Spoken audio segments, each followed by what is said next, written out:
દેશ ન્યૂઝ અને આપની સાથે હું છું લખમા। સમાચારોની શરૂઆત કરીએ। વાત કરવી છે રખડતા શ્વાન વિશે। અમદાવાદના પારડીમાં રખડતા શ્વાનનો આતંક સામે આવ્યો છે। રખડતા શ્વાનના આતંકથી સ્થાનિકોમાં ભારોભાર રોષ વ્યાપ્યો છે। છેલ્લા ઘણા સમયથી આતંક જે આ શ્વાનનો છે તે વધી રહ્યો છે તેવું ત્યાંના સ્થાનિક લોકો વારંવાર આક્ષેપ પણ કરી ચૂક્યા છે। 15 થી 20 લોકોને શ્વાન દ્વારા બચકા ભરી લેવામાં આવ્યા છે, તેમને સારવાર અર્થે ખસેડવાની ફરજ પડી છે। એએમસીમાં ફરિયાદ માટે ગયા તો પુરાવા લાવવા માટે ત્યાંના જે લોકો છે તેમના દ્વારા કહેવાય રહ્યો છે, અધિકારીઓ દ્વારા કહેવાય રહ્યો છે। ત્યારે સ્થાનિકોનો આક્ષેપ કંઈક એવો પણ છે કે ફરિયાદ કરવા છતાં કોઈ જ એએમસીમાં જવાબ નથી આપી રહ્યું। બનાવ બન્યાના 4 દિવસ બાદ સીએનસીડી વિભાગ સક્રિય થયું છે, જેમાં એસવીપીમાં સારવાર ન કરી અને સિવિલ હોસ્પિટલ ખાતે આ તમામ જે લોકો છે તેને મોકલવામાં આવી રહ્યા છે। શહેરની અંદર અત્યારે રખડતા શ્વાનનો આતંક વધી રહ્યો છે અને તેને લઈ સ્થાનિકોમાં અત્યારે ભારોભાર રોષ જોવા મળી રહ્યો છે। ખાસ કરી અમદાવાદના પારડી વિસ્તારમાં રખડતા શ્વાનનો એટલો આતંક વધી ગયો છે કે લોકોને જાહેરમાં તે બચકા ભરતા જોવા મળી રહ્યા છે। અનેક એવા સીસીટીવી ફૂટેજ પણ સામે આવ્યા છે।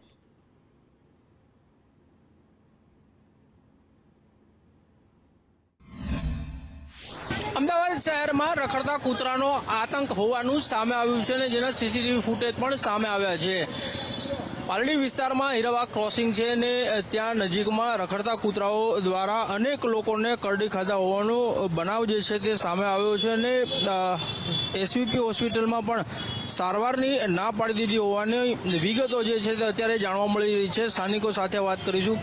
શું કહેશો, રખડતા કૂતરાનો આતંક છે, કેટલા લોકોને કૂતરાએ કરડી ખાધા? અત્યાર સુધીમાં મિનિમમ 15 થી 20 લોકોની તો ફરિયાદ છે જ।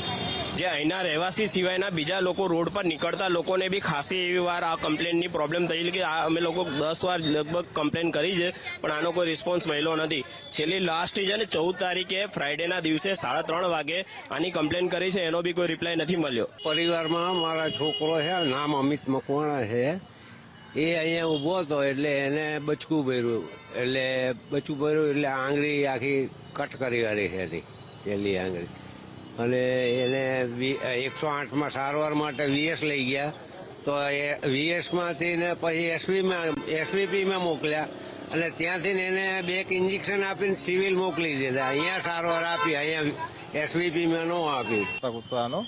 પણ હમણાંથી તો એ કૂતરું હડકાયું થઈ ગયેલું છે અને એણે ઘણા આજુબાજુના ઘણા કૂતરાને બી એને બચકા ભર્યા છે। એ સિવાય એ બધા કૂતરા બી એવા જ થશે જ આગળ જઈને અને બીજાને આ જ પરિસ્થિતિ ભોગવવી પડશે। હવે પ્રેસમાં આપવા છતાં બી આનો કોઈ રિપ્લાય બેસ્ટ મળે એવી અમે તમને અપેક્ષા રાખીએ છીએ। બસ સ્થાનિકો જે છે તે કહી રહ્યા છે કે કોર્પોરેશનની બેદરકારીના કારણે લોકો જે છે તે આ રખડતા કૂતરાનો ભોગ બની રહ્યા છે। મહત્વનું છે કે હાલ અહીં અનેક કૂતરાઓ જે છે તે રખડી રહ્યા છે અને તેના કારણે અહીં સ્થાનિકો જે છે તેમાં ભયનો માહોલ જોવા મળી રહ્યો છે।